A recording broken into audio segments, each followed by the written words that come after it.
ஜோதிட தீபம் அன்புநேயர்கள் அனைவரையும் இந்த இனிமையான சந்தர்ப்பத்தில் சந்திப்பதில் மிக்க மகிழ்ச்சி. இன்றைய காணொளியில் அதிர்ஷ்ட ஜாதகம், திருஷ்ட ஜாதகம் என்ற இரண்டு பிரிவுகள் வழியிலான ஜாதக நிலையை பற்றி இரண்டு உதாரண ஜாதகத்தோடு மிக தெளிவாக சிந்தனைக்கு எடுத்துக்கொள்ள இருக்கோம். முதல்ல அதிர்ஷ்டம் மற்றும் திருஷ்டம் என்றால் என்ன அப்படிங்கிறத பற்றி மிக தெளிவாக சிந்தனைக்கு எடுத்துக்கொள்ளலாம். அதிர்ஷ்டம் என்பது ஒருவருடைய சுய ஜாதகத்தில் லாபஸ்தானம் என்று அழைக்கப்படக்கூடிய 11ஆம் பாவக வழியிலிருந்து யோக பலன்களை தன்னிறைவாக வாரி வழங்கக்கூடிய ஒரு அமைப்பாக இருக்கும். திருஷ்ட ஜாதகம் என்பது சுய ஜாதகத்தில் 3ஆம் பாவக வழியிலிருந்து சுபயோகங்களை தன்னிறைவாக வாரி வழங்கக்கூடிய ஒரு அமைப்பாக இருக்கும். ஒருவருடைய சுய ஜாதகத்தில் அதிர்ஷ்ட வாய்ப்புகளை தன்னிறைவாக தரக்கூடியது 11ஆம் பாவகம். திருஷ்ட வாய்ப்புகளை யோக வாழ்வை வழங்கக்கூடிய அமைப்பு 3ஆம் பாவகத்திற்கே உண்டு. முதல்ல அதிர்ஷ்டம் என்றால் நம் கண்ணுக்கு புலப்படாமல் வரக்கூடிய விஷயங்கள். நம்ம எதிர்பார்த்துருக்கவே மாட்டோம். அந்த மாதிரியான ஒரு சூழ்நிலையில் நமக்கு ஏதாவது ஒரு பொருளாதார ரீதியான முன்னேற்றமோ, கல்வி ரீதியான முன்னேற்றமோ, திருமணம் சம்பந்தப்பட்ட விஷயங்களில் யோக வாழ்க்கையோ, தொழில் ரீதியான மிகப்பெரிய அபிவிருத்தியோ, இதில் நம்ம எதிர்பாராத ஒரு சந்தர்ப்பத்தில் யோக பலன்களை தன்னிறைவாக தரக்கூடிய ஒரு விஷயமாக அமையும். குறிப்பாக அந்த பொருளாதார வளர்ச்சிங்கிறது ஒரு தன்னிறைவான முன்னேற்றத்தை நோக்கி போகுது அப்படின்னாவே, நமக்கு தெரியாமல் ஒரு சில விஷயங்கள் நடைமுறைக்கு வருதுனாவே அதில் இந்த அதிர்ஷ்ட வாய்ப்பின் தன்மையிலிருந்து வெளிப்படும். குறிப்பாக இந்த அதிர்ஷ்டம் என்ற 11ஆம் பாவகம் ஒரு ஜாதகத்தில் வெகு சிறப்பாக பணியாற்றும். அந்த யோக பலனை வாரி வழங்கும். திருஷ்டம் என்பது சுய ஜாதகத்தில் ஒவ்வொரு விஷயம் திட்டமிட்டு செயல்படுத்துவார்கள். சம்மந்தப்பட்ட ஜாதகர் ஒவ்வொன்றையும் பிளான் பண்ணி செய்வார். இந்த விஷயத்தை இப்படி செய்தால் இது கண்டிப்பாக நமக்கு இந்த மாதிரியான சுபயோக பலன்களையும் வருமானம் சார்ந்த விஷயங்களையும் மிகப்பெரிய அளவிலான தொழில் வளர்ச்சிகளையும் கொடுக்கும் அப்படின்னு ஒரு பிளான் பண்ணி செய்யக்கூடிய விஷயங்கள் அத்தனையுமே ஜாதகத்தில் 3ஆம் பாவக வழியிலிருந்து தான் வெளிப்படும். ஒரு தைரியமாக, ஒரு தன்னம்பிக்கையோட, ஒரு விடாமுயற்சியோட ஒரு விஷயத்தை செய்வதற்கு இந்த 3ஆம் பாவகம் தான் உதவி புரியும். திருஷ்டம்ங்கிறது கண்ணுக்கு தெரிந்து வருவது. அதிர்ஷ்டம் என்பது நம்முடைய கண்ணுக்கு புலப்படாமல் தெரியாமல் வரக்கூடிய ஒரு சுபயோகங்கள். திருஷ்டம் என்றாலும் யோகம்தான், அதிர்ஷ்டம் என்றாலும் யோகம்தான். ஆனால் அதிர்ஷ்டம் என்பது ஜாதகத்தில் சம்பந்தப்பட்ட அன்பருக்கு கண்ணுக்கு புலப்படாமல் சுபயோக வாழ்வை தன்னிறைவாக வாரி வழங்கும். அதே சமயம் திருஷ்டம் என்பது ஒரு ஜாதகர் ஒவ்வொரு விஷயத்தையும் திட்டமிட்டு செயல்படுத்தி அதில் வெற்றி காண்பார்.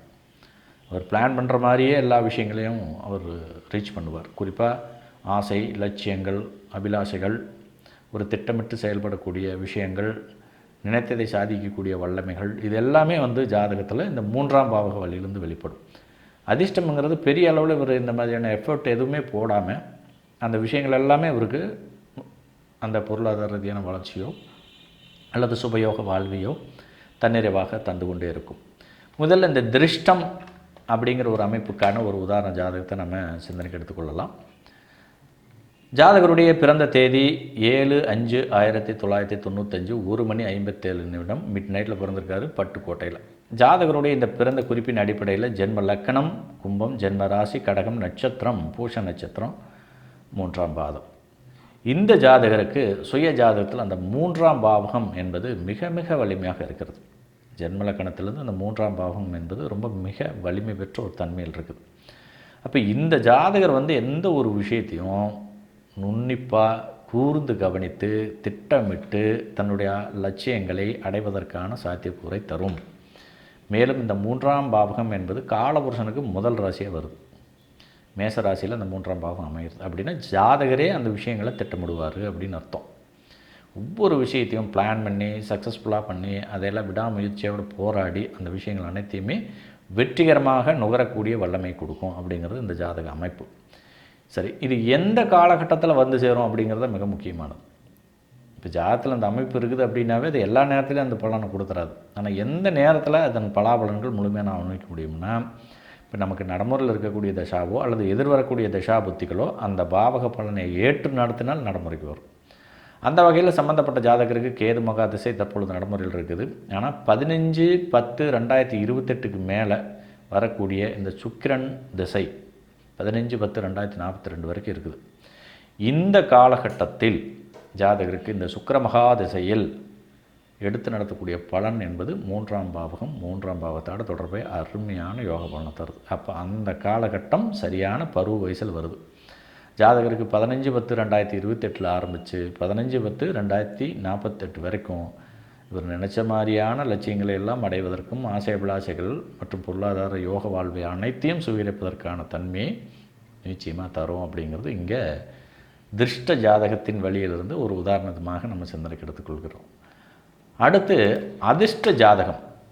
ஒரு ஜாதகத்தில் இந்த அதிர்ஷ்டம் என்பது எந்த மாதிரியான தன்னுடைய பங்களிப்பை வழங்கும் அப்படிங்கிறத பார்க்கலாம். இவருடைய பிறந்த குறிப்பு தேதி 7/2/1980 7:30 பிறந்த இடம் நாமக்கல்.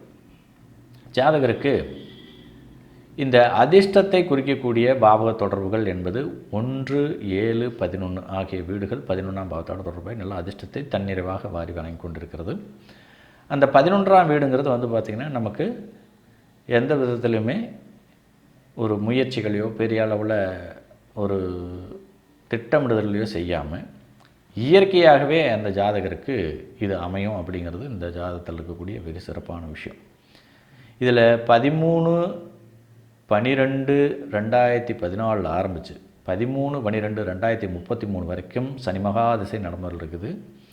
சிம்ம லக்னம், துலாம் ராசி, நட்சத்திரம் சித்திரை 4ஆம் பாதம் இருந்தாலுமே அந்த சனி மகாதிசை ஏற்று நடத்தக்கூடிய பலன் 1, 7, 11 11ஆம் வீட்டோட தொடர்பாகுது.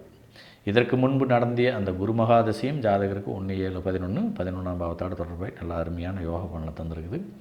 ஸோ இதுவே ஜாதகத்தில் இருக்கக்கூடிய ஒரு சிறப்பான ஒரு நிலையாக நம்ம கருத்தில் கொள்ளலாம். இதுதான் அதிர்ஷ்டம் என்பது. ஜாதகர் வந்து எந்த விதமான ஒரு எஃபர்ட்டும் பெரிய அளவில் செய்யாமல் அந்த அதிர்ஷ்டத்தை பரிபூர்ணமாக நுகரக்கூடிய தன்மையை வெளிப்படுத்துகிறது.